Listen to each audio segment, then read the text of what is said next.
Haters can try to deny it all they want, but LA is dominating things from coast to coast. The Rams and Chargers post victories on the other side of the country. The Dodgers and the Midwest open the National League Championship Series. And over here, USC football returns to the top 25. Good morning. I'm James. And this is your daily dose of sports and snark for the greatest sports city in the world, Los Angeles. This is the Faithful Angelenos Morning Report. It is October 13th, 2025. And yes, these are the days where we validate why LA is the greatest sports city in the world. Welcome back to the home office. Do you like being in the know about LA? Well, if you do, clickety-clack the like button. Clickety-clack the subscribe button.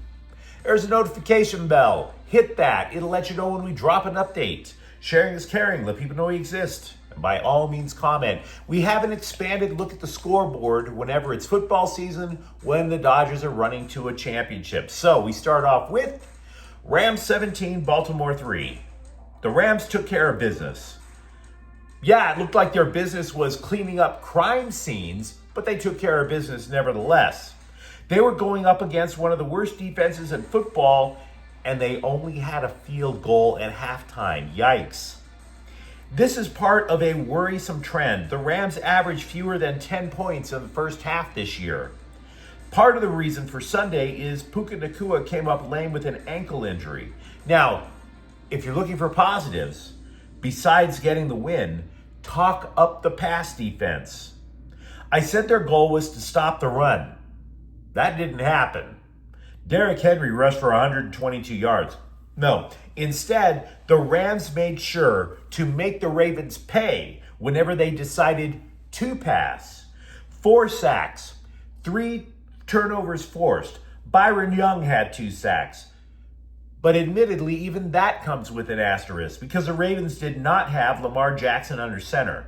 By the end of the game, the third-string quarterback was in.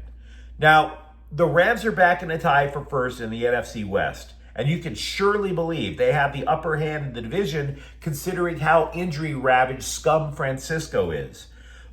At this point in the season, though, the Rams aren't putting together a complete game of football, as the cliche goes. And since they're going to be on the road next week too, that is a concern. But take the W. And speaking of taking the W, Chargers 29, Miami 27. Cameron Dicker kicks the game-winning field goal with 5 seconds left. And I was watching the game in the sports bar with some pals, and we came to the conclusion that the Bolts could print money if they came up with a t-shirt that said, Dicker good. Get it? I'm sure you do. I'm sure you do. Keep your wallets on standby, kids. Now, I would love to find out the schematic adjustments that Greg Roman made at halftime, because the Chargers did not look good in the first half with just 3 field goals. One possibility is Kamani Vidal, because in yesterday's preview, I was saying that third-string running back Hassan Haskins was unlikely to light it up, especially after the top 2 Charger running backs are out. Now, it's true, Haskins did not light it up. It was Vidal, who was on the practice squad this year. The dude rushed for 122 yards, obviously a career day. He caught 3 passes, scored a touchdown, and yet, Miami almost took the game with a Darren Waller TD reception with 46 seconds to go. Ladd McConkey then follows up, and he takes a short out pass from Justin Herbert, 46 yards, to set up the game-winning field goal.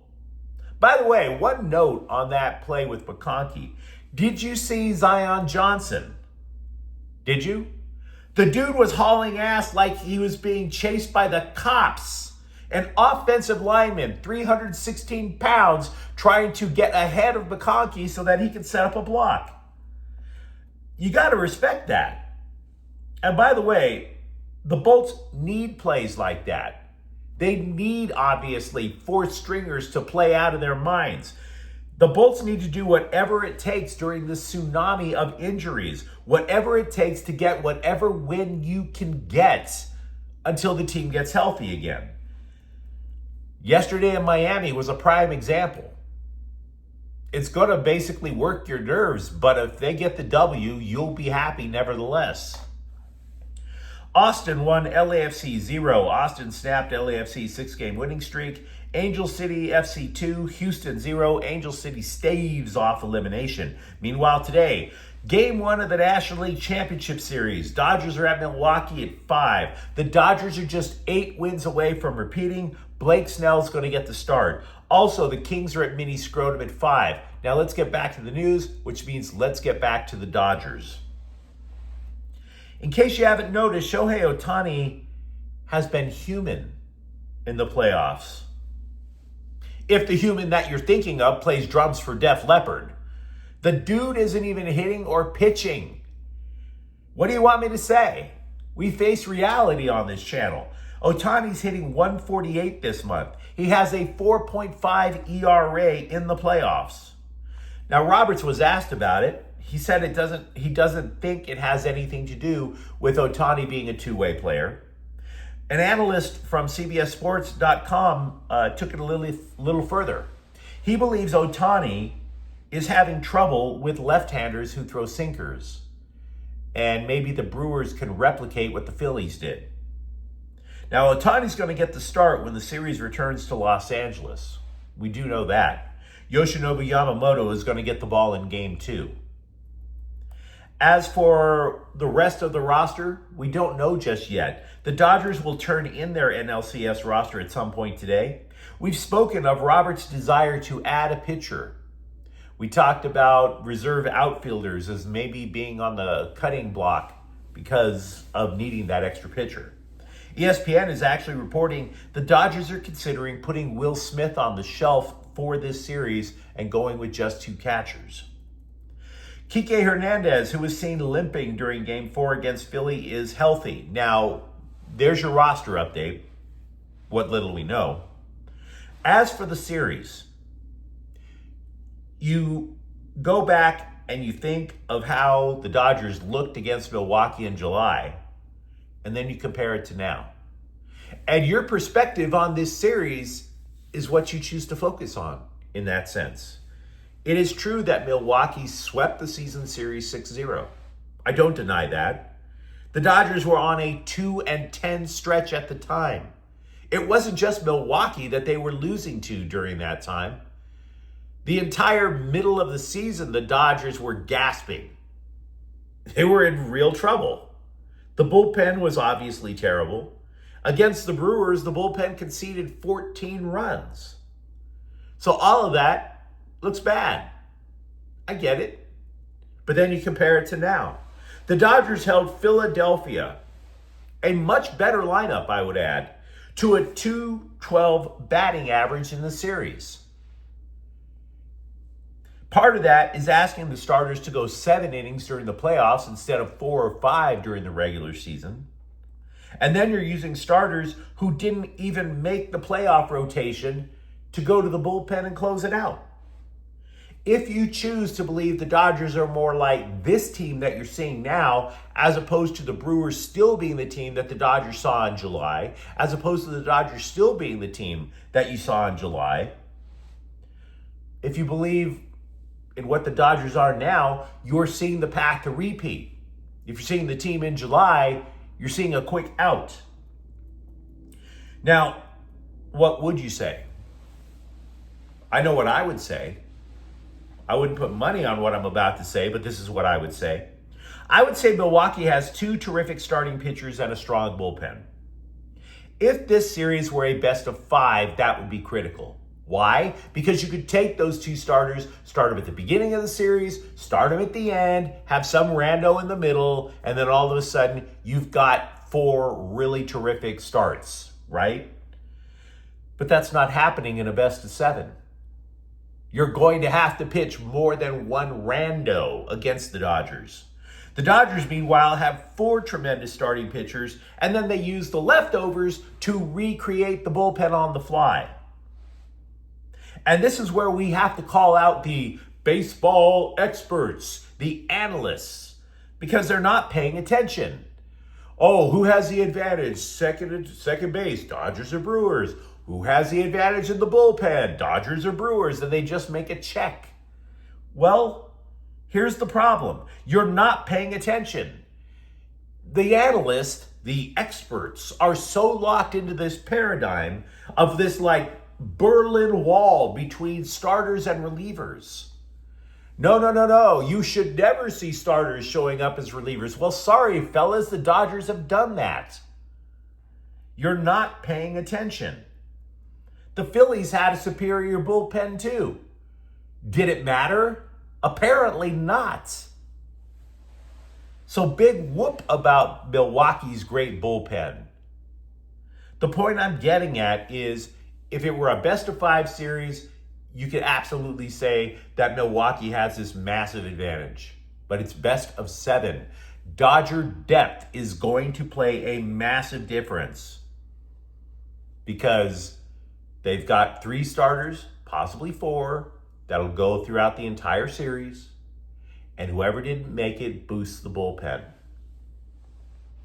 That's why I think the Dodgers are going to advance. I wouldn't wager on it, but that's why I think it. You let me know what you think in the comments thread. USC football has returned to the national polls. AP has them at 20th. Now, I mentioned in yesterday's clip that a couple of these media analysts with their computer rankings, they are now suggesting that USC should be in the college football playoffs if the playoffs started today.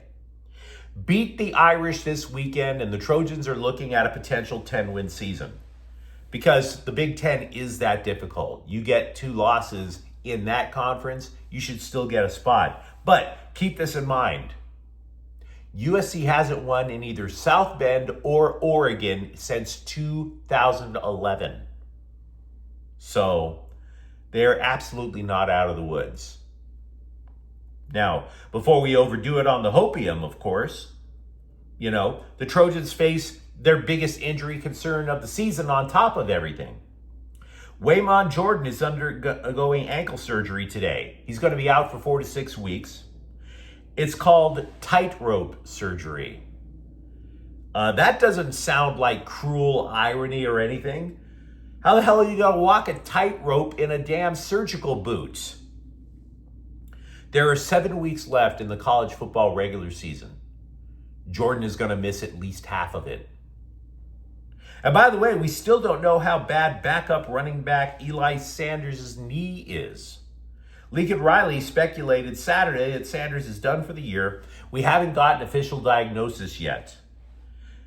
Third stringer King Miller, though, absolutely trampled Michigan in their absence.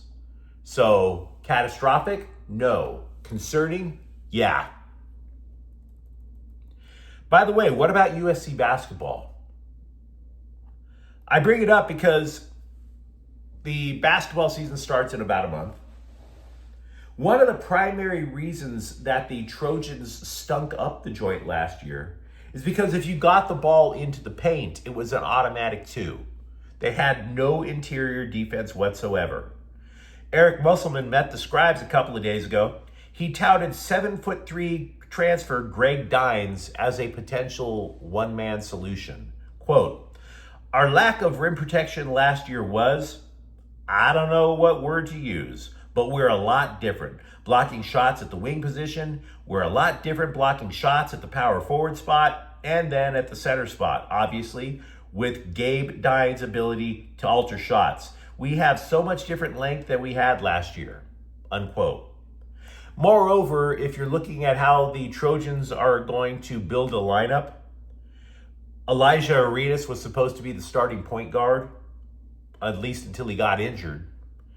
The belief now is Jordan Marsh is going to get the nod at the 1, at least until the start of 2026. But you let me know what you think in the comments thread. Talk to me about the Rams and Chargers both gutting out wins on the East Coast. Dodgers, Brewers, who you got? And if you enjoyed the update, don't forget to subscribe to Faithful Angelenos. We are talking LA sports every single day here. Thank you for watching. I'm James, and we'll be back tomorrow. Faithful Angelenos is a Kian Corte El Queso production. Take care.